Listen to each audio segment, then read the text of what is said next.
Hello guys, welcome to अभियान IAS academy. मेरा नाम वेदवीर है और हम तैयारी कर रहे हैं UGC net commerce management and PGT commerce की। तो गाइस, लास्ट क्लास में हम लोगों ने अकाउंटिंग एंड ऑडिटिंग के काफ़ी सारे टॉपिक ऑलमोस्ट हम लोग काफ़ी सारे टॉपिक डिस्कस कर चुके हैं। हमारे कुछ टॉपिक पेंडिंग्स हैं, तो वो टॉपिक्स हम लोग आज की क्लास में कंटिन्यू करने वाले हैं। तो कैसे हो आप सब? I hope you are doing very well. And जिन लोगों ने हमारी प्रीवियस वीडियो को नहीं देखा है, तो आप इस यूनिट के प्रीवियस वीडियो को ज़रूर देखें।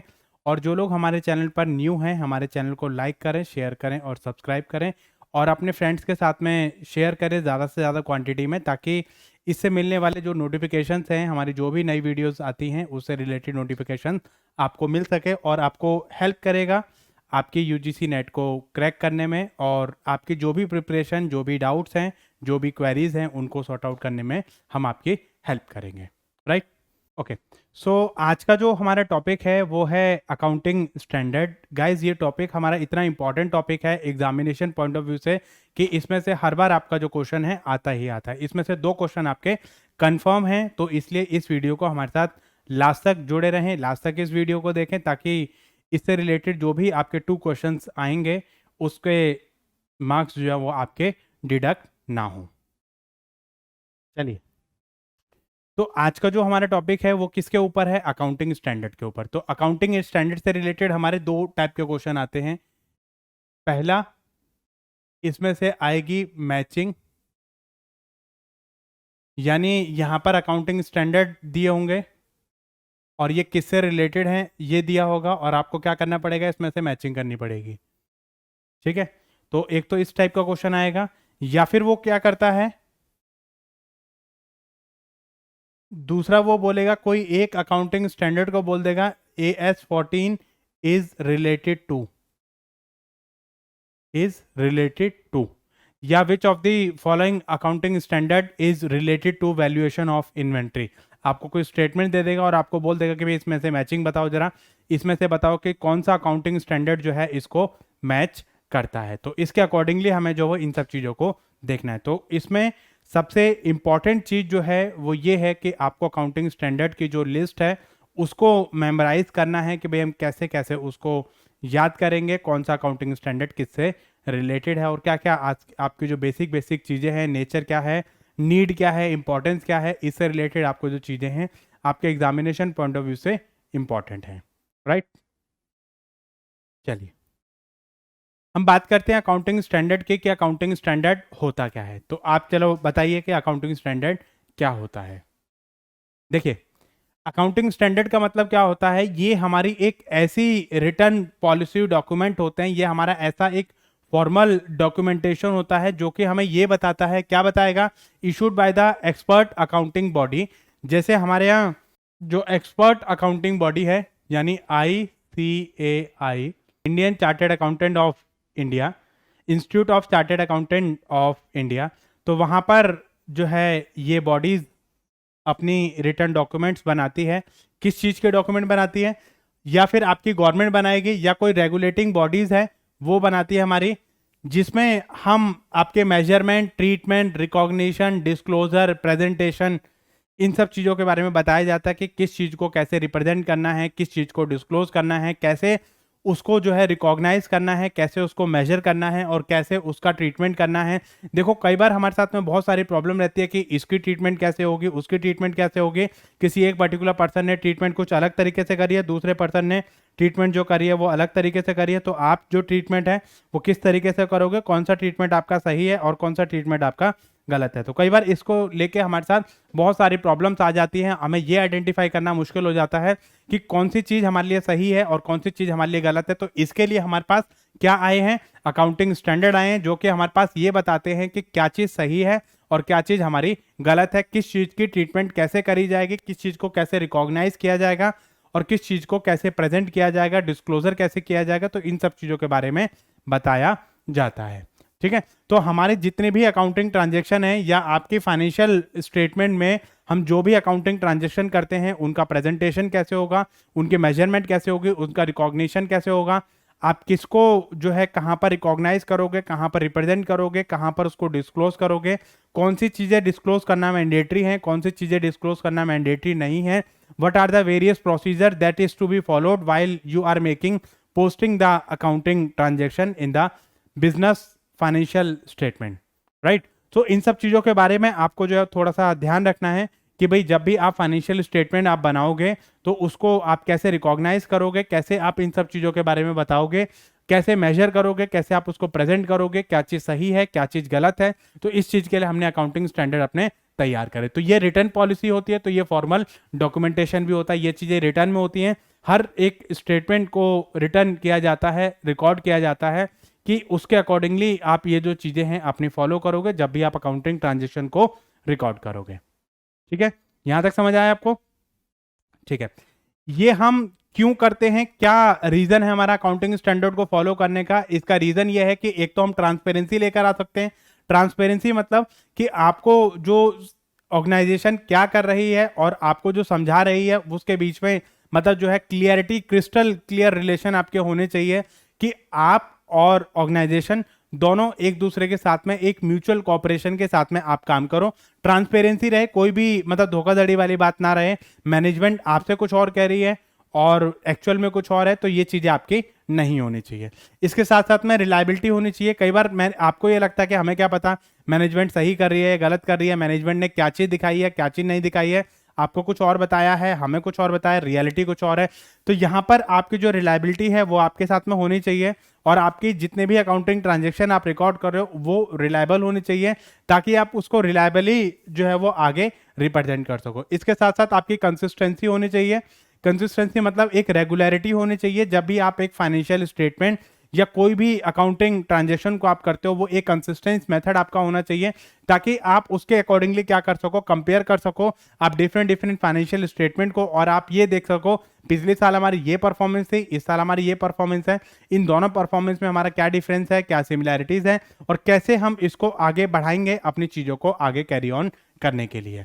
ठीक है, तो इससे हमारी जो अकाउंटिंग पॉलिसीज हैं उसको स्टैंडर्डाइज करने में, एक यूनिफॉर्मिटी लाने में हमारी जो हेल्प करता है और हमें ये बताता है कि भाई हमारे जितने भी अकाउंटिंग ट्रांजैक्शन हैं उनको किस तरीके से रिकॉर्ड करना है, कैसे उसको सिस्टमेटिकली हम अपनी पॉलिसीज बनाएंगे, अपने प्रिंसिपल्स बनाएंगे ताकि जितने भी ट्रांजैक्शन है कंपनी अपनी किस कंपनी को ये गाइड किया जा सके कि this is the formal policies through which you have to record your financial transaction in the books of account, right. तो यहां पर जितनी भी फाइनेंशियल ट्रांजैक्शन है हमारे अकाउंटिंग स्टैंडर्ड हैं उनको आपको फॉलो करना मैंडेटरी है।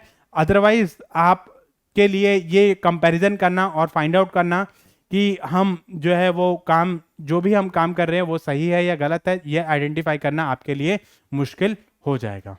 ठीक है, तो यहाँ पर आपकी जो चीजें हैं वो बहुत जरूरी हैं कि जब भी हम कोई अकाउंटिंग ट्रांजैक्शन को रिकॉर्ड करेंगे तो कैसे हम उन ट्रांजैक्शन को रिकॉर्ड करेंगे और ये देख पाएंगे कि हमारे जितने भी ट्रांजैक्शन है वो सही है या गलत है और कैसे हम उसको रिलायबल बना पाएंगे, ट्रांसपेरेंसी ले पाएंगे अपने सिस्टम में और हम उनको वो एक्सप्लेन कर पाएंगे जिन चीजों की उनको रिक्वायरमेंट है।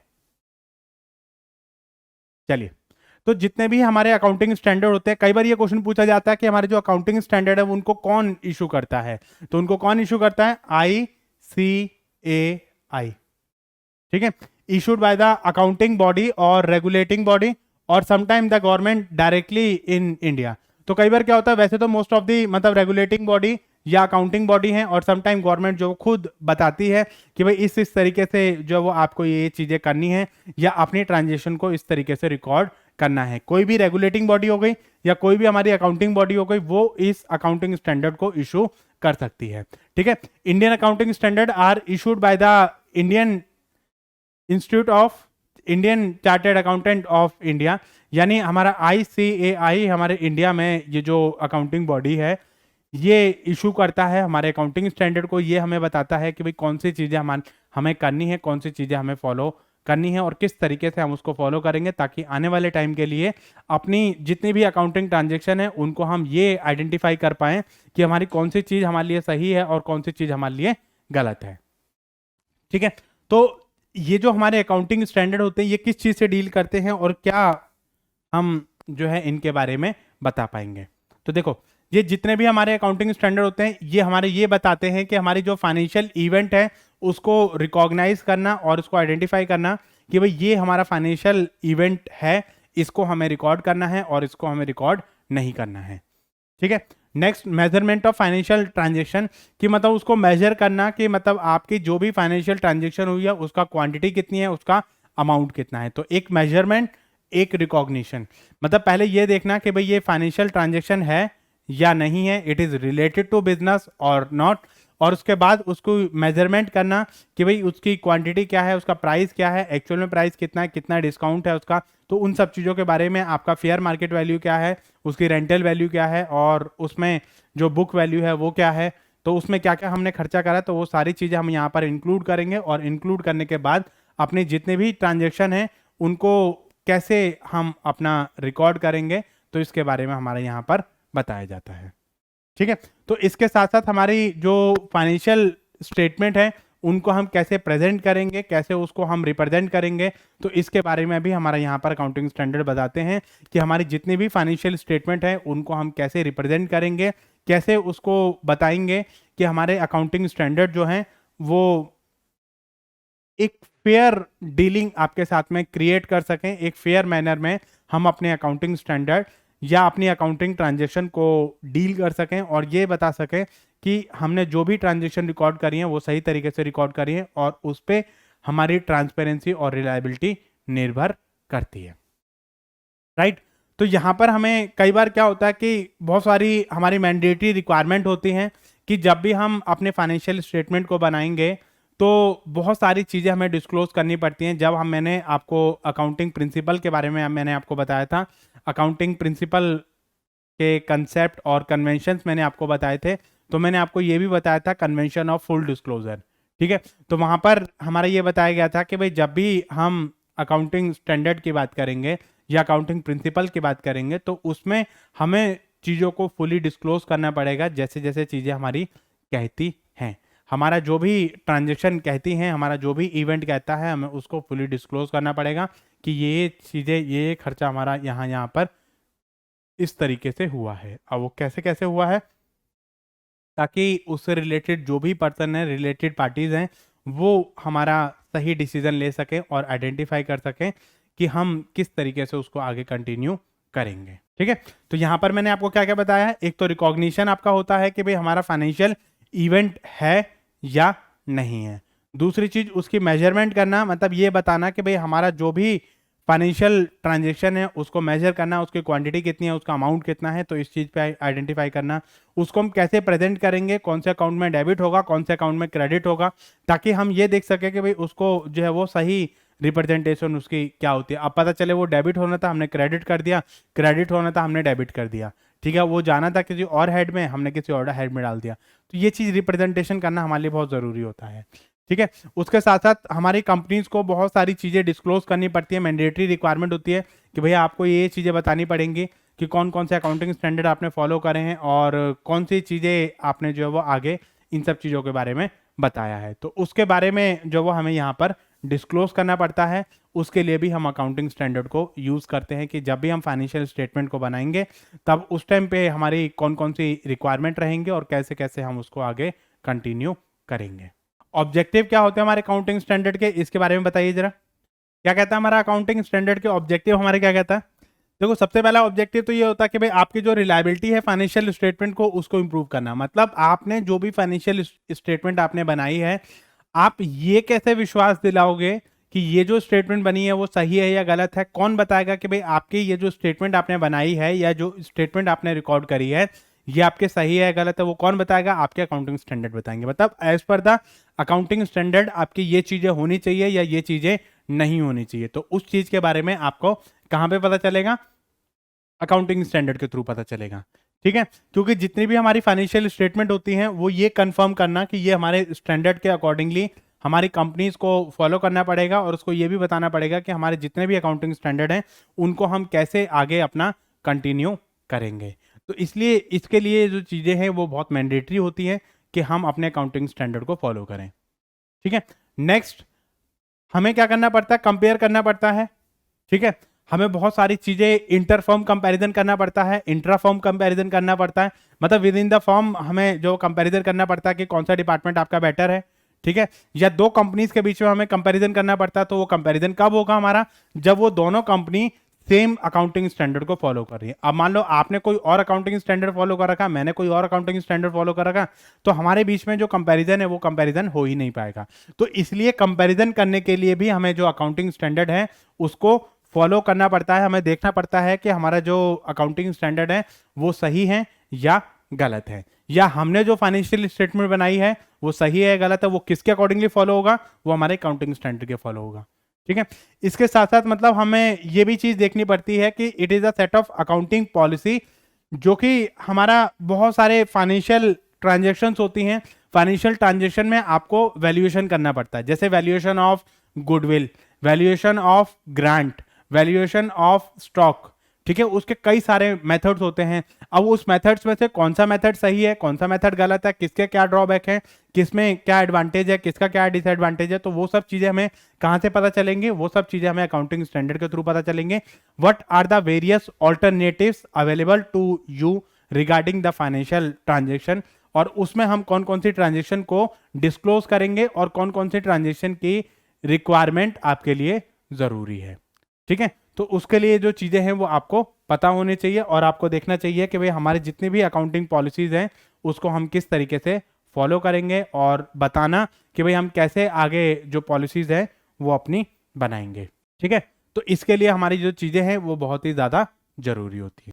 तो ये जो हमारे अकाउंटिंग स्टैंडर्ड होते हैं ये क्यों जरूरी होते हैं, देखो इससे क्या है, हमारा जो अकाउंटिंग सिस्टम है उसमें एक यूनिफॉर्मिटी आती है। मतलब आप भी वही अकाउंटिंग स्टैंडर्ड फॉलो कर रहे हो, मैं भी वही अकाउंटिंग स्टैंडर्ड फॉलो कर रहा है, तो इसके लिए हमारा जो एक यूनिफॉर्म सिस्टम, यूनिफॉर्म बेस जो आपका क्रिएट हो जाता है, तो जो हमारा इजी रहेगा हमारी कंपैरिजन करने में, हमारी प्रेजेंटेशन करने में। Easy comparability of the financial statement, मतलब जितने भी हमने फाइनेंशियल स्टेटमेंट बनाई है उनको कंपेयर करना हमारे लिए बहुत आसान हो जाता है। जैसे मान लो हमने कोई इनकम स्टेटमेंट बनाई या हमने पोजिशनल स्टेटमेंट बनाई, इनकम स्टेटमेंट मतलब पीएनएल, ठीक है, और पोजिशनल स्टेटमेंट मतलब आपकी बैलेंस शीट। आपने बैलेंस शीट बनाई है, मैंने बैलेंस शीट बनाई है, अब बैलेंस शीट के बेसिस पे हमें कंपेरिजन करना है, तो हम कैसे करेंगे, तो वो सेम अगर हमारा अकाउंटिंग स्टैंडर्ड है तो हम उसको फॉलो कर सकते हैं। असिस्ट द ऑडिटर, ऑडिटर को क्या असिस्ट करेगा, मतलब ये बताने के लिए कि आपने जो मतलब ऑडिटर को गाइड करता है कि आपको ये बता पाना कि आपने ये जो ट्रांजेक्शन रिकॉर्ड करी है वो सही तरीके से करी है या नहीं करी है, तो इसके लिए हमें जो इन सब चीजों को ध्यान रखना पड़ता है। इसके साथ साथ आपकी जो अकाउंटिंग इंफॉर्मेटिव, इजी और सिंपल, मतलब जो हमारी अकाउंटिंग ट्रांजैक्शन है उसको इंफॉर्मेटिव बनाना, और ताकि हम उससे से ज़्यादा इंफॉर्मेशन आपको प्रोवाइड कर सकें, और उसको इजी बनाना और सिंपल बनाना, ताकि उससे इजीएस्ट वे में हम आगे उसको कंटिन्यू कैरी ऑन हम कर सकें। ठीक है, तो इसलिए ये जो चीज़ें हैं वो हमारी ज़रूरी होती है, आपके फ्रॉड्स और मैनिपुलेशन को बचाया जा सके, और आपको ये बताना कि भाई आपने ये जो किया है वो सही किया है या गलत किया है, या इसको इस तरीके से नहीं करना है, इसको इस तरीके से हमें करना है, तो वो कौन बताएगा, हमारा अकाउंटिंग स्टैंडर्ड बताएंगे। Provide reliability to the financial statement, मतलब ये देखना कि आपकी जो फाइनेंशियल स्टेटमेंट है वो कितनी रिलायबल है, कितनी ट्रांसपेरेंसी है उसमें, तो ये चीज फाइंड आउट करना ये किसका काम होता है, अकाउंटिंग स्टैंडर्ड का काम होता है, और उसके अकॉर्डिंगली ही हम ये सारी चीजें अपनी फाइंड आउट करते हैं। ठीक है, मेजरमेंट, मेजर मैनेजमेंट परफॉर्मेंस, तो मैनेजमेंट की जो परफॉर्मेंस है उसको मेजर करना अकाउंटिंग स्टैंडर्ड जो वो हमें बताता है, मतलब इसके थ्रू हम अपनी जो मैनेजमेंट है उसकी परफॉर्मेंस को मेजर कर सकते हैं, मतलब बता सकते हैं अगर कोई मैनेजमेंट एफिशिएंटली वर्क कर रही है या नहीं कर रही है, तो उसके थ्रू भी हम काफ़ी सारी चीज़ों को मैनेज कर सकते हैं। मतलब हम देख सकते हैं कि भाई हमारी जितनी भी अकाउंटिंग ट्रांजेक्शन है वो अकाउंटिंग ट्रांजेक्शन हमारी आगे कैसे हमारी परफॉर्मेंस को इफेक्ट करेंगी, या कैसे हमारी जो ट्रांजेक्शन है उसका इस पे इम्पैक्ट जाएगा ही जाएगा। ठीक है, तो इन सब चीज़ों के बारे में हमें यहाँ पर देखना पड़ता है। हमें यह भी देखना पड़ता है कि भाई इन ट्रांजेक्शन को हम किस तरीके से रिकॉर्ड करेंगे। तो इसके बेनिफिट्स हमारे क्या क्या रहते हैं, हमें क्यों अगर हम अकाउंटिंग स्टैंडर्ड को फॉलो करते हैं तो उसके क्या क्या बेनिफिट्स हमारे रहते हैं, चलिए उसके बारे में बात करते हैं। सबसे पहले यूनिफॉर्मिटी रहेगी, रिलायबिलिटी रहेगी आपकी, प्रिवेंशन ऑफ मैनिपुलेशन में आपको हेल्प करेगा, कंपेरेबिलिटी में आपको हेल्प करेगा, आपकी जो अकाउंटेबिलिटी है उसमें आपकी हेल्प करेगा, मतलब ये डिटरमाइन करना कि भाई ये किसकी जिम्मेदारी है, कौन इसके लिए जिम्मेदार है, आपने ये काम करा है तो उसके लिए कौन जिम्मेदार है। ठीक है, ऑडिटर को आपके अपॉइंट करेगा, ये अभी आपको मैंने बताया था, इंपॉर्टेंस और बेनिफिट ऑलमोस्ट सेम है। कई बार कुछ हमारी लिमिटेशंस आ जाती हैं जो कि हमें देखनी पड़ती हैं अकाउंटिंग स्टैंडर्ड की वजह से। वो लिमिटेशंस क्या क्या होती हैं, ठीक है।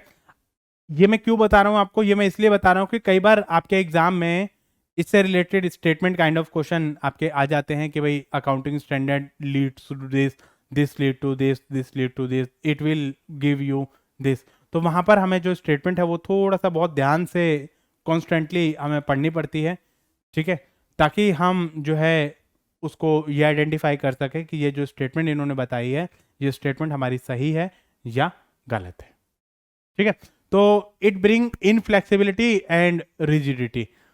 अकाउंटिंग स्टैंडर्ड हमें बांध देते हैं, हमारी जो रिजिडिटी है उसको बढ़ा देते हैं, और हमें ये आइडेंटिफाई करना मुश्किल हो जाता है कि भाई हम जो कर रहे हैं वो सही कर रहे हैं या गलत कर रहे हैं, या हम अपना दिमाग नहीं लगा सकते वहां पे, ठीक है। जैसा अकाउंटिंग स्टैंडर्ड ने बोल दिया वैसा ही हमें जो वो फॉलो अप करना पड़ता है, चाहे वो सही है या गलत है। आप एक ब्लाइंडली उसको जो वो आपको फॉलो करना पड़ता है, क्योंकि इसके अलावा आपके पास कोई दूसरा ऑप्शन नहीं है, ठीक है। इन्वॉल्व हाई कॉस्ट, क्योंकि जब आप अकाउंटिंग स्टैंडर्ड को फॉलो करते हो, इनको बनाते हो, तो बनाने में हमारा जो बहुत टाइम लगता है, टाइम भी लगती है और हमारी कॉस्ट भी लगता है, एफर्ट्स भी लगते हैं। तो इसके लिए हमारा जो है वो टाइम, कॉस्ट, एफर्ट, ये सारी चीजें हमारी यहाँ पर लग जाती हैं। Difficult to choose the among alternatives, जैसे कई सारे हमारे ऑल्टरनेटिव्स ऐसे होते हैं, वहां पर ऑल्टरनेटिव मेथड्स में से ये बता पाना कि भाई कौन सी चीज सही है और कौन सी चीज गलत है, तो वहां पर हमारे लिए थोड़ा सा मुश्किल हो जाता है। जैसे मान लो फॉर एग्जांपल मैंने आपको वैल्यूएशन ऑफ स्टॉक का बताया मैंने आपको, ठीक है। तो उसमें मान लो आपको मैंने मेथड बताए, जैसे लीफो मेथड बताया मैंने, फीफो मेथड बताया, ठीक है, और हाइफो मेथड बताया। तो कई सारे हमारे मेथड्स हो सकते हैं, उस मेथड्स में से कौन सा मेथड सही है, कौन सा मेथड गलत है, तो ये तो आप नहीं बता सकते ना। अगर एक मेथड अगर आपका गलत हो तो लोग उसको यूज ही क्यों करते हैं। जैसे डेप्रिसिएशन है, डेप्रिसिएशन के हमारे अलग अलग मेथड्स होते हैं, ठीक है। आपका जैसे डेप्रिसिएशन के हमारे जो SLM है, WDV है, और भी हमारे कई सारे मेथड हो सकते हैं, ठीक है। तो उसमें से हमारा कौन सा मेथड सही है, किसी एक मेथड को सही गलत करना, सही प्रूफ करना, और दूसरे मेथड को गलत प्रूफ करना, ये थोड़ा सा हमारे लिए यहाँ पर दिक्कत वाली बात आ जाती है, ठीक है। स्कोप इज रिस्ट्रिक्टेड, इसका जो स्कोप होता है वो रिस्ट्रिक्टेड हो जाता है, कि मतलब उसी एरिया तक लिमिटेड हो जाता है, और उसी दायरे में रह के हमें जो काम करना पड़ता है। यहाँ पर जो लिमिटेशन है, जो बाउंडेशन है, वो आपकी आ जाती है, और उसी बाउंडेशन में रह के हमें काम करना पड़ता है। टाइम कंज्यूमिंग, ये मैंने आपको बता ही दिया है, ठीक है। तो ये सारी हमारी लिमिटेशंस होती हैं जो कि हमें थोड़ा सा देखनी पड़ती है अकाउंटिंग स्टैंडर्ड को लेकर। टाइम कंज्यूमिंग होता है, कॉस्ट भी आपकी लगती है, रिजिडिटी आपकी बढ़ जाती है, और आपके जो ऑल्टरनेटिव्स होते हैं उसमें से ये आइडेंटिफाई करना कि कौन सा ऑल्टरनेटिव सही है और कौन सा ऑल्टरनेटिव गलत है, ये इसके लिए दिक्कत हो जाती है। स्कोप आपका रिस्ट्रिक्टेड हो जाता है, एक एरिया तक ही आप सिमट के रह जाते हैं। इसमें कुछ चीज़ें और बता देते हैं, ठीक है, कुछ एडवांटेज और डिसएडवांटेज और देखते हैं। क्या कहता है कि जब भी हम अपने अकाउंटिंग स्टैंडर्ड की बात करेंगे तो इट प्रोवाइड स्टैंडर्ड फॉर्मेट और मिनिमाइज वेरिएशन, मतलब इसमें स्टैंडर्ड फॉर्मेट रहते हैं, उसी फॉर्मेट को आपको लेके जो चीज़ें आपको फॉलो करनी है, वेरिएशन के चांसेस जो होते हैं बहुत कम होते हैं, क्योंकि मैंने आपको बताया था रिजिडिटी आपकी होती है, और वहाँ पर वेरिएशन ये नहीं है कि आज कुछ और है, अगले साल कुछ और रहेगा, उसके बाद कुछ और रहेगा, तो वहाँ पर आपकी दिक्कत हो जाती है। तो यहाँ पर बेसिक रूल आपके बन जाते हैं प्रिपरेशन के लिए कि कौन सा आपका बेसिक रूल है और कैसे आप उसको प्रिपेयर करोगे, ठीक है। तो वहाँ पर आपको दिमाग लगाने की जरूरत नहीं होती है। इसके बाद आपकी mandate disclosure of accounting policy, इसमें यह भी बताया जाता है कि भाई कौन कौन सी मैंडेटरी पॉलिसीज हैं जिनको डिस्क्लोज करना आपके लिए मैंडेटरी है कंपनी के लिए। अपने जितने भी शेयर होल्डर होते हैं, अपने स्टेक होल्डर होते हैं, अपनी जो रिलेटेड पार्टीज हैं, उनको ये चीज डिस्क्लोज करना आपके लिए मैंडेटरी है, तो इसके बारे में थोड़ा सा आपको ध्यान रखना पड़ेगा। It create a sense of confidence among the user, क्योंकि जो भी यूजर उसको देखेगा तो उसको पता है कि भाई अकाउंटिंग स्टैंडर्ड फॉलो करें, तो उसने सही बताया होगा, कि अब आप उस पर नहीं जाते कि इसने ऐसा क्यों बताया, हम इस पे जाते हैं, इस अकाउंटिंग स्टैंडर्ड में ये बताया गया, अच्छा ठीक है, ओके कंफर्म।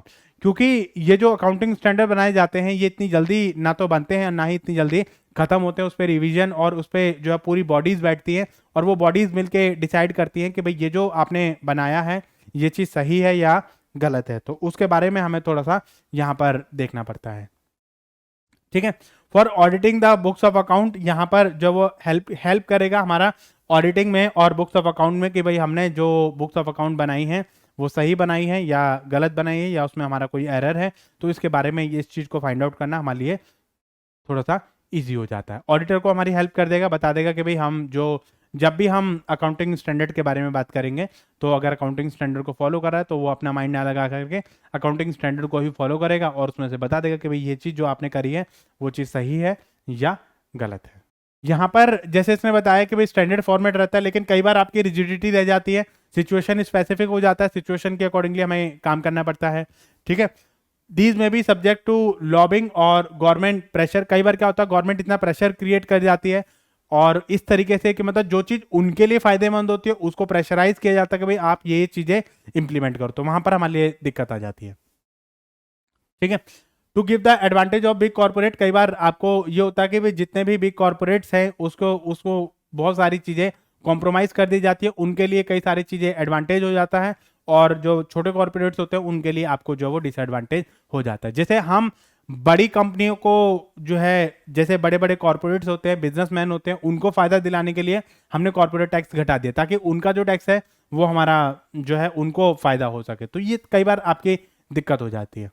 ठीक है, in order to comply with the new accounting standard company has to incur the various cost, मतलब उसको अप्लाई करने के लिए और उसको इंप्लीमेंट करने के लिए हमें कई सारी चीजें, एक पूरी मीटिंग बैठानी पड़ती है, पूरी टीम बैठेगी, उस पर डिसीजन होगा कि भाई हम उसको कैसे अप्लाई करेंगे, अकाउंटेंट वगैरह ये पूरी टीम हमारी बैठती है और तब जाके मतलब जो है उसको अकाउंटिंग स्टैंडर्ड को फॉलो किया जाएगा, देखा जाएगा कि भाई कहाँ पर कैसे उसको इंप्लीमेंट करना है, तो उसकी कॉस्ट लगती है। तो छोटी छोटी कंपनियां जो है वो इस कॉस्ट को बियर नहीं कर सकती, लेकिन बड़ी कंपनी के लिए ये डिफिकल्ट हो जाता है। यहाँ पर अब हो सकता है कि कंपनी की कुछ और पॉलिसी हो, अकाउंटिंग स्टैंडर्ड कुछ और कहता है, तो वहां पर हमारा कॉन्ट्राडिक्ट हो जाता है, तो हमें जो कंपनी की जो पॉलिसीज है वो अकाउंटिंग स्टैंडर्ड के अकॉर्डिंगली ही बनानी पड़ेंगी। तो कॉन्ट्राडिक्टरी कई बार हमारा रहता है कि अकाउंटिंग स्टैंडर्ड कुछ और कहते हैं, हमारे जो अकाउंटेंट है वो कुछ और कहते हैं, तो वहां पर हमारा जो वो कॉन्ट्राडिक्शन रहेगी। ठीक है, तो यहाँ पर जो वो अनसाउंड कॉन्सेप्चुअल फ्रेमवर्क, यहाँ पर रेक्टिफाई करने में भी कई बार हमारी दिक्कत आ जाती है। अब मान लो किसी में कोई फ्लॉ हो गया या किसी में कोई दिक्कत आ गई, अब उसको कैसे हम रेक्टिफाई करेंगे, तो ये चीज़ हमारे लिए यहाँ पर आ जाती है, तो हमें देखना पड़ता है कि भाई हम उसको कैसे फॉलो करेंगे।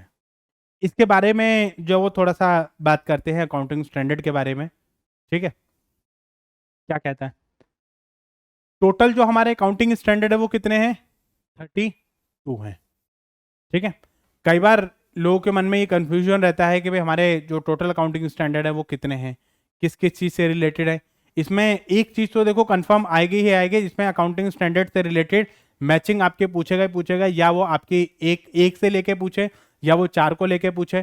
ठीक है, तो इसमें इस तरीके की आपका जो क्वेश्चन है वो आपका आना ही आना है। ठीक है, तो इसमें हमारा जो है 1 से लेके 29 तक जो है वो हमारे क्या है, मैंडेटरी इन नेचर है। ठीक है, उनको फॉलो करना मैंडेटरी है, वो हर ऑर्गेनाइजेशन को, चाहे छोटी कंपनी है चाहे बड़ी कंपनी है, उसके लिए ये चीजें आपको फॉलो करना मैंडेटरी है। जबकि हम जो है कुछ चीजें, बहुत सारी ऐसी अनाउंसमेंट हमारी हुई हैं, जैसे AS6 है, AS8 है, AS30, 31, 32, ये जो है बाद में विड्रॉ कर लिए गए कुछ नोटिफिकेशन के थ्रू और इनको मर्ज कर दिया गया किसी दूसरे नोटिफिकेशन के थ्रू और उसमें कुछ अमेंडमेंट्स हुई। तो यहाँ पर जो है AS6, AS8, 30, 31, 32, तो इनके बारे में आपको थोड़ा सा ध्यान रखना है कि कौन सा अकाउंटिंग स्टैंडर्ड विड्रॉ कर लिए गए। तो AS6, AS8, 30, 31, 32, पहले आपके 32 तक थे, लेकिन बाद में उसको जो है 29 ही हमारे रह गए, और ये कब से, 1 to 22। ठीक है, तो इस पे आपको जो है डिफरेंट डिफरेंट आपके अनाउंसमेंट करी गई और उसमें हमारे जो है कुछ चीज़ों को और अनाउंसमेंट किया गया और उस अनाउंसमेंट के थ्रू हमारे कुछ जो अकाउंटिंग स्टैंडर्ड है उनको मर्ज कर दिया गया, कुछ को अपडेट कर दिया गया, कुछ को हमारा विड्रॉ कर लिया गया। तो अगर हम इफेक्टिवली अगर हम देखें तो 27 अकाउंटिंग स्टैंडर्ड हमारे ऐसे हैं जो कि हमारे एक्टिवली वर्क कर रहे हैं। All these accounting standard are mandatory in nature as of, ठीक है, तो उसमें हमारे कुछ, इसमें आप बोलोगे 27 कैसे, कुछ हमारे अकाउंटिंग स्टैंडर्ड ऐसे थे, जैसे आपके ये 3 तो आपके ये हो गए 29, और इसमें हमारे 2 जो अकाउंटिंग स्टैंडर्ड हैं ये हमारे 5 अकाउंटिंग स्टैंडर्ड हमारे विड्रॉ कर लिए गए, तो हमारे टोटल जो अकाउंटिंग स्टैंडर्ड बने वो कितने बने, 27। चलिए, तो वन बाय वन हम कुछ अकाउंटिंग स्टैंडर्ड के बारे में बात करते हैं कि ये अकाउंटिंग स्टैंडर्ड क्या है और क्या बताते हैं, इसके बारे में हम लोग बात करते हैं। ठीक है, तो डिस्क्लोजर ऑफ अकाउंटिंग पॉलिसी सबसे पहला जो आता है वो आता है हमारा डिस्क्लोजर ऑफ अकाउंटिंग पॉलिसीज, कि जितनी भी हमारी अकाउंटिंग पॉलिसीज हैं उसको डिस्क्लोज करना आपको मैंडेटरी होता है। ठीक है, तो आपको ये बताना पड़ता है कि आपकी जो सिग्निफिकेंट अकाउंटिंग पॉलिसीज हैं, और ताकि उसके अकॉर्डिंगली जो भी हम फाइनेंशियल स्टेटमेंट को बनाएंगे या सेपरेट अपनी स्टेटमेंट बनाएंगे या सेपरेट अकाउंट को हम कोई बनाएंगे या उसका कोई फाइनेंशियल पार्ट है, ठीक है, तो उसको डिस्क्लोज करना, ये बताना कि भाई हमने ये जो स्टेटमेंट बनाई है वो किस बेसिस पे बनाई है, क्या चीज सही है क्या चीज गलत है, तो इसके लिए हमें उसको जो है डिस्क्लोजर देना मैंडेटरी होता है और हमें ये बताना पड़ता है कि हमने जो भी स्टेटमेंट अपनी बनाई है वो चीज सही है या गलत है। ठीक है, तो हम जो है डिफरेंट डिफरेंट पीरियड के लिए, ताकि हम कंपैरिजन कर सकें, हम ये देख सकें कि हमने जो भी अकाउंटिंग ट्रांजैक्शन अपनी करी हैं वो सही करी हैं या गलत करी हैं, तो उसको लिए हमें डिस्क्लोजर करना हमारे लिए मैंडेटरी हो जाता है। ठीक है, तो AS1 हमारा ये कहता है कि डिस्क्लोजर ऑफ अकाउंटिंग पॉलिसी, आपकी जो भी अकाउंटिंग पॉलिसीज हैं आप अपनी मैनेजमेंट को डिस्क्राइब करोगे, शेयर होल्डर के साथ में डिस्क्राइब करोगे, ऑडिटर के साथ में डिस्क्राइब करोगे, ताकि ये चीज समझ आ सके कि आपने जो भी अकाउंटिंग स्टैंडर्ड आपने फॉलो करे हैं, जब आप रिकॉर्डिंग कर रहे थे तो उसमें आपने डिस्क्लोजर किया है या नहीं किया है। ठीक है, नेक्स्ट आता है वैल्यूएशन ऑफ इन्वेंट्री, AS2 आपका बताता है कि जो हमारा इन्वेंट्री है, इन्वेंट्री मतलब स्टॉक, स्टॉक की वैल्यूएशन कैसे करोगे, कौन सी चीज आपकी इसमें आती है। ठीक है, तो उसके अकॉर्डिंगली हम जो है अपना इसमें देखेंगे कि भाई हमारा जो भी हमारा स्टॉक रहेगा उसकी वैल्यूएशन कैसे करेंगे, हमारे कौन कौन से मेथड्स होते हैं, क्या क्या ऑल्टरनेटिव्स रहते हैं हमारे। ठीक है, तो उसमें से जो हमारी चीज रहेगी उसके अकॉर्डिंगली हम इसमें कर सकते हैं। तो ये हम कैसे करेंगे, बुक वैल्यू और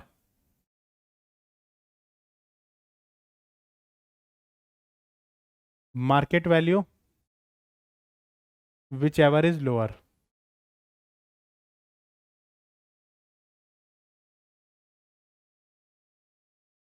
इन दोनों में से जो भी वैल्यू हमारी कम रहेगी उस पर हम अपने स्टॉक की वैल्यूएशन करते हैं। तो ये चीज आपको ध्यान रखनी है, ये जो है वो आपका इंपॉर्टेंट एस्पेक्ट है इसके अकॉर्डिंगली। ठीक है, चलिए, AS3 क्या बताता है हमारा, कैश फ्लो स्टेटमेंट।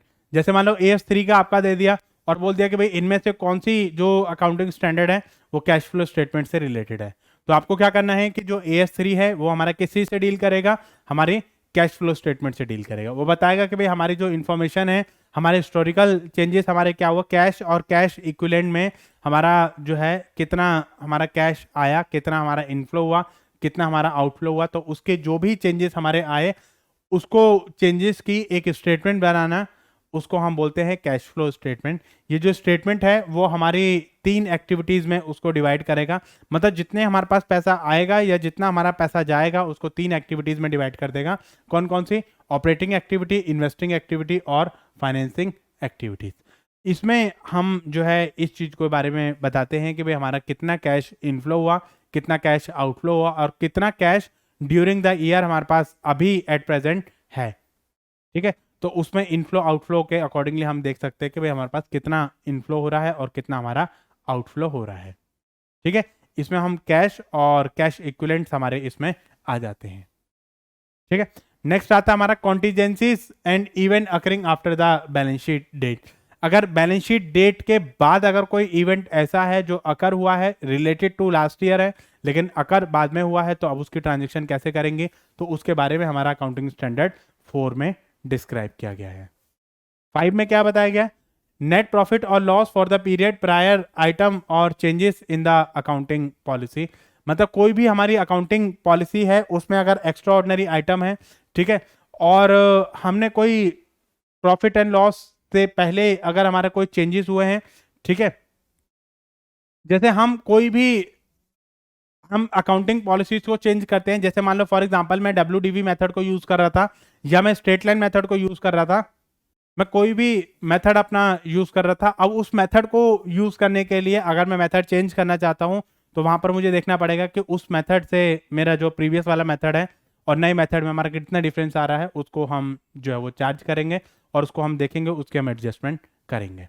ठीक है, तो वही चीज़ यहाँ पर बताई गई है कि भाई हमारा जो कोई भी अकाउंटिंग पॉलिसी हमारी चेंज होती है या कोई प्रोसीजर हमारा चेंज होता है, मेथड हम चेंज करते हैं, तो वहाँ पर जो भी हमारा नेट डिफरेंस होता है उस नेट डिफरेंस को हम कैसे कंक्लूड करेंगे और कहाँ पर उसको कंसीडर किया जाएगा। तो ये चीज़ हमारी यहाँ पर आती है।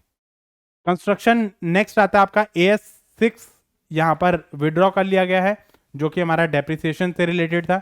ठीक है, तो AS7 जो है वो हमारा कंस्ट्रक्शन से रिलेटेड है, मतलब आपके जितने भी कंस्ट्रक्शन कॉन्ट्रैक्ट होते हैं उनकी फाइनेंशियल स्टेटमेंट कैसे बनाई जाएगी और हमारे जो कॉन्ट्रैक्टर्स हैं उनके साथ में कैसे डील किया जाएगा, तो ये सारी चीज़ें आपकी यहाँ पर बताई जाती है। मतलब इसमें ये बताया गया है कि भाई आपके जितने भी ट्रांजेक्शन्स हैं उन ट्रांजेक्शन को कॉन्ट्रैक्टर जो है वो अपना कैसे कैसे अकाउंट बनाएगा, किस किस आइटम को वो कहाँ पर रिप्रेजेंट कर सकता है, कौन सी चीज़ अलाउबल है, कौन सी चीज़ अलाउबल नहीं है, तो इस चीज़ को यहाँ पर बताया जाएगा। उसके बाद है आपका AS9।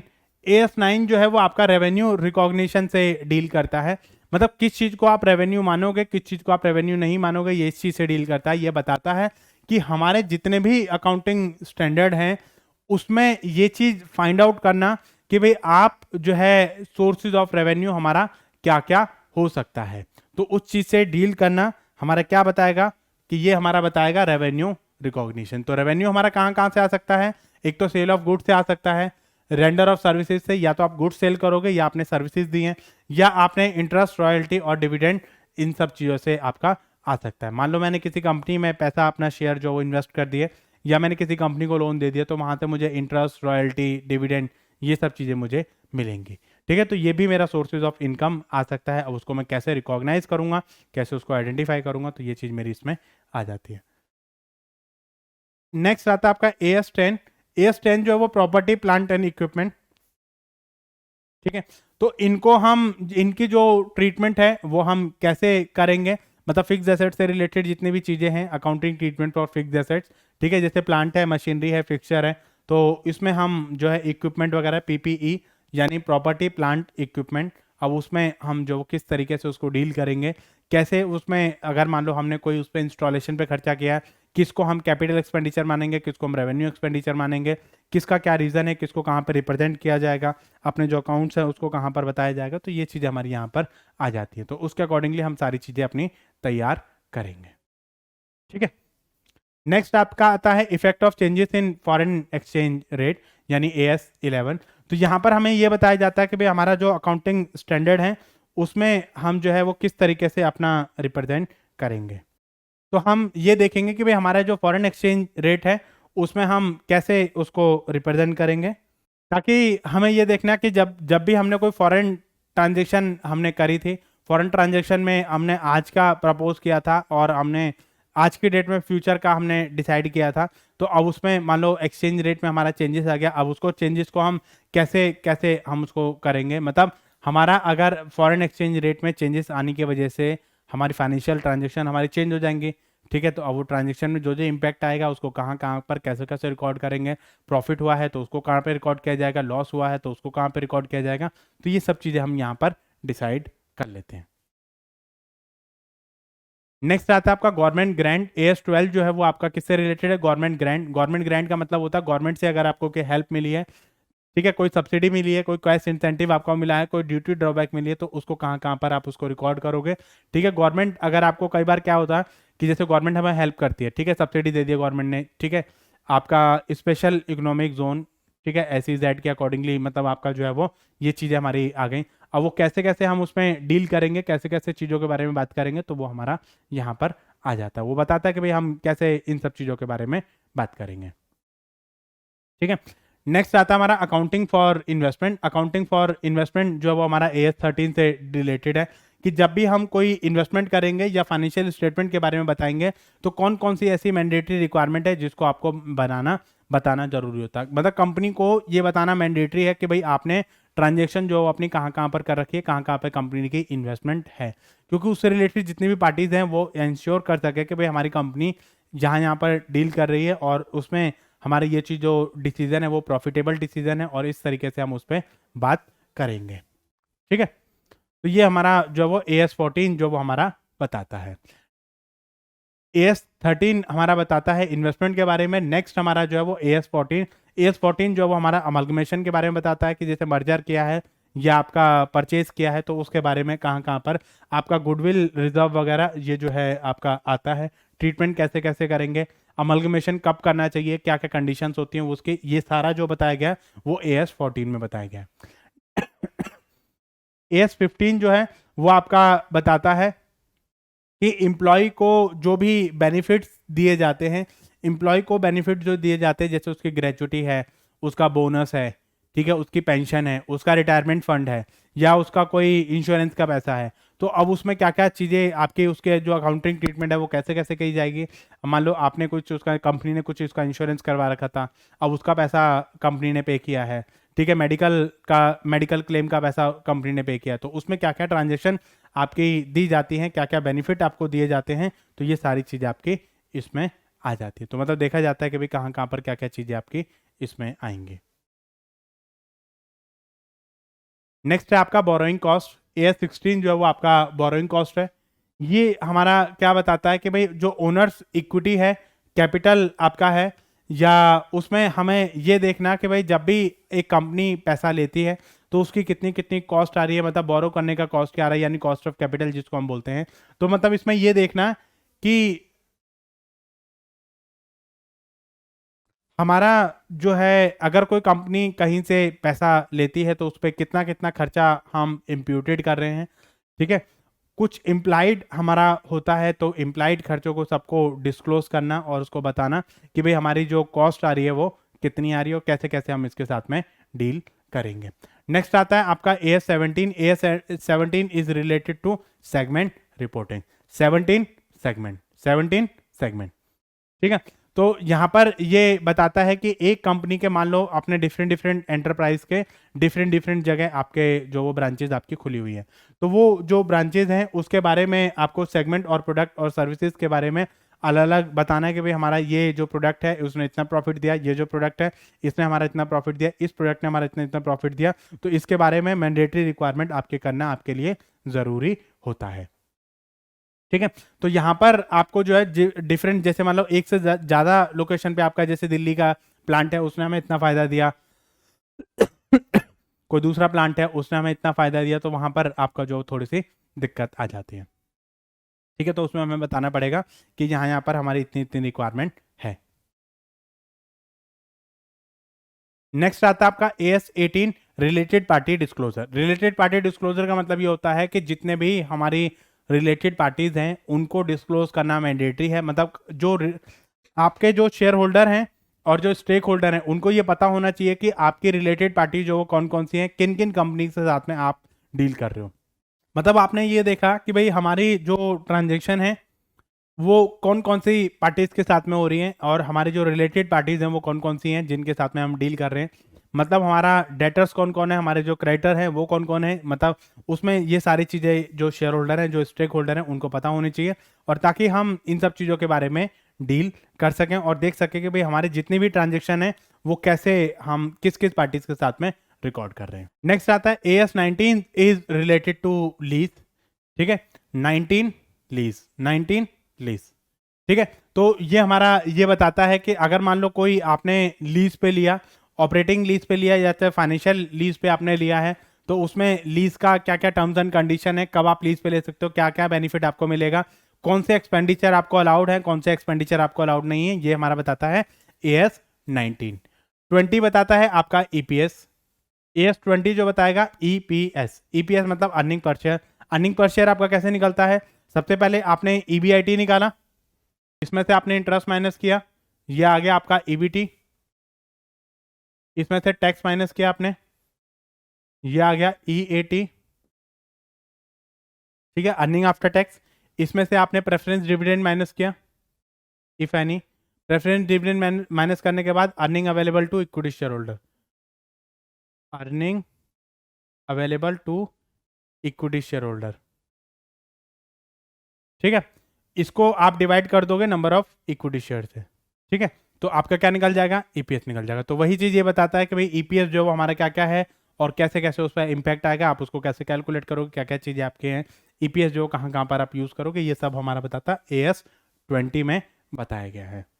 नेक्स्ट आता है आपका AS21 consolidate of financial statement, जो कि हमारा ये बताता है कि जब भी आप प्रेजेंटेशन करोगे फाइनेंशियल स्टेटमेंट का, तो आप किन किन को मिला के करोगे, कैसे कैसे आप उसको रिप्रेजेंट करोगे, तो ये सारी चीज़ें हमारी इसके बारे में बताई गई हैं। तो वहाँ पर ये भी बताया गया है कि हम जब भी अपनी कोई पेरेंट कोई कंपनी है या सब्सिडरी कोई कंपनी है, तो उनका जो आप स्टेटमेंट आप बताओगे, तो वो कैसे कैसे आप स्टेटमेंट बनाओगे। कंसोलिडेट स्टेटमेंट आपको बनानी पड़ेगी, सिंगल स्टेटमेंट तो आप बनाओगे ही बनाओगे, बट उसके साथ साथ आपको कंसोलिडेट स्टेटमेंट भी आपको बनानी पड़ेगी।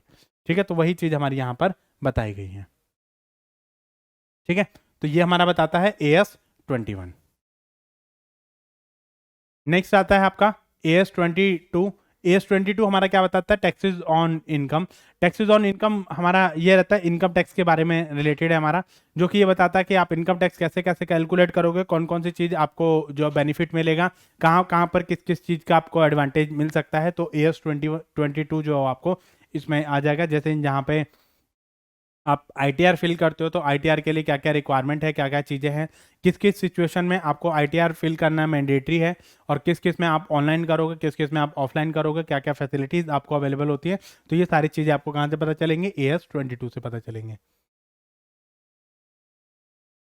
नेक्स्ट है आपका AS23।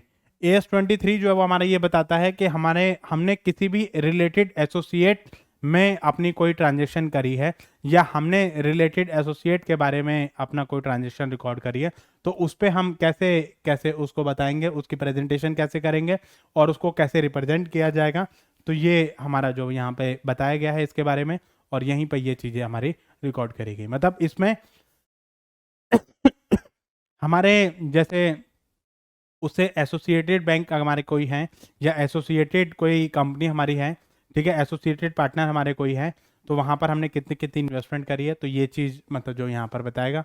ठीक है, डिसकंटिन्यूइंग ऑपरेशन का जो अकाउंटिंग स्टैंडर्ड है वो 24 है।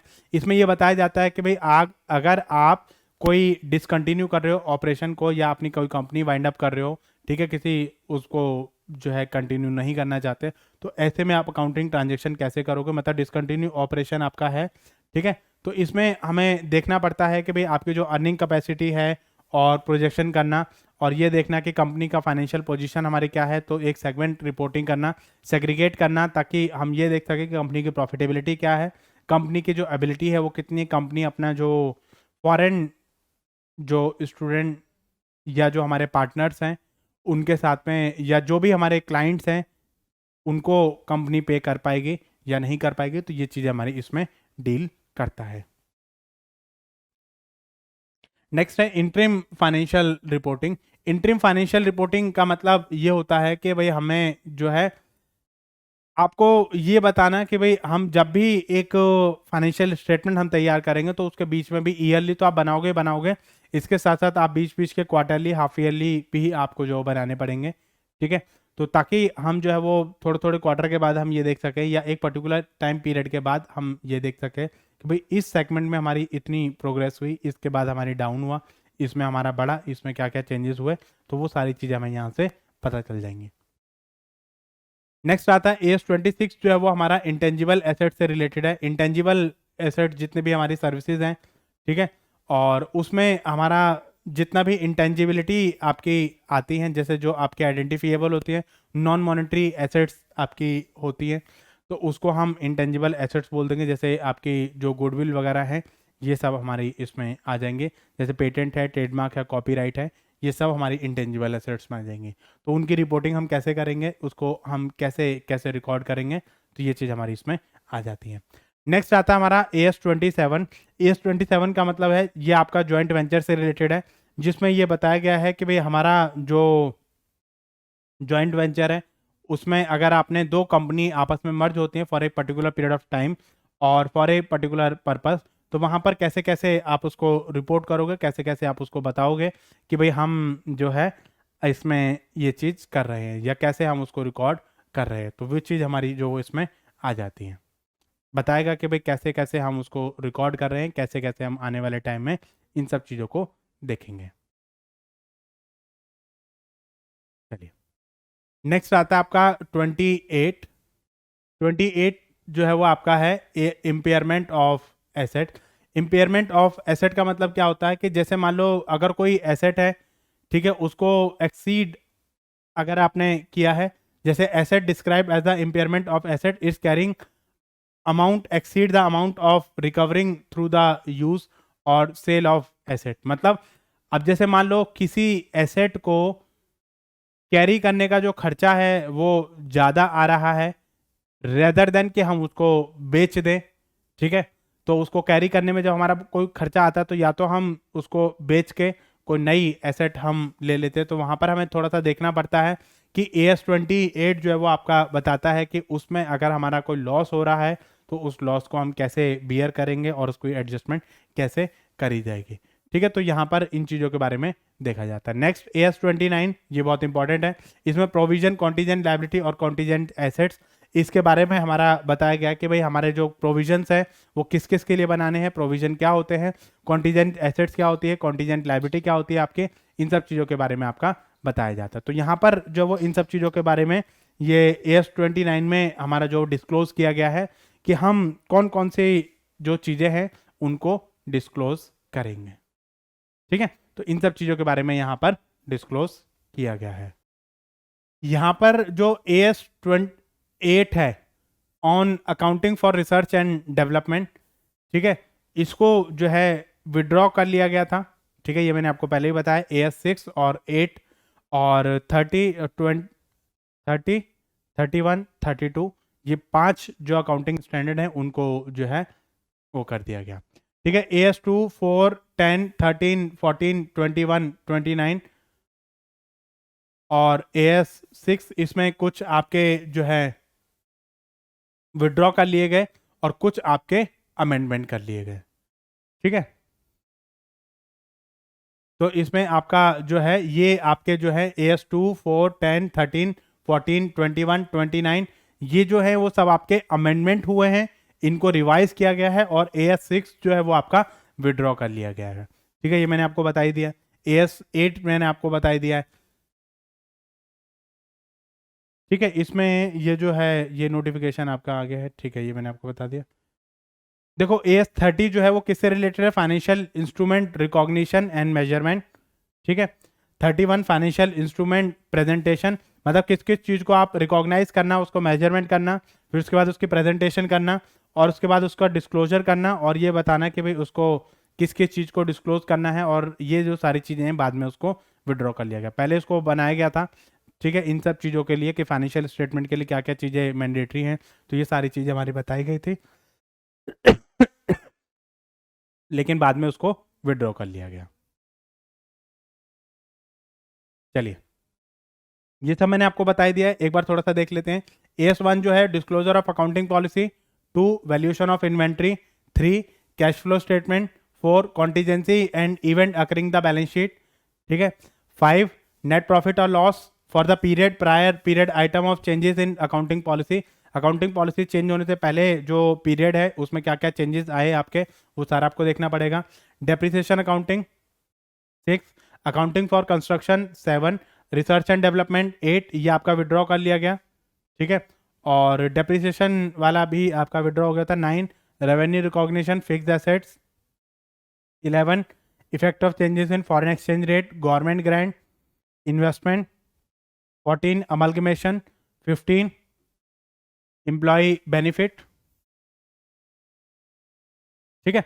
तो ऐसे ही कुछ हमारे इंडियन अकाउंटिंग स्टैंडर्ड हैं, तो ये भी एक बार आपको थोड़ा सा पढ़ के जाने, क्योंकि कई बार आपके नॉर्मल अकाउंटिंग स्टैंडर्ड को छोड़ के कुछ इंडियन अकाउंटिंग स्टैंडर्ड के बारे में भी आपके क्वेश्चन आ जाता है, कई बार इससे रिलेटेड भी आता है। जैसे ये क्या बताया गया, first time adoption of India accounting standard, AS2 share based payment, AS103 business combination insurance contract, और आपका 5 current assets hold for the sale and discontinue operation,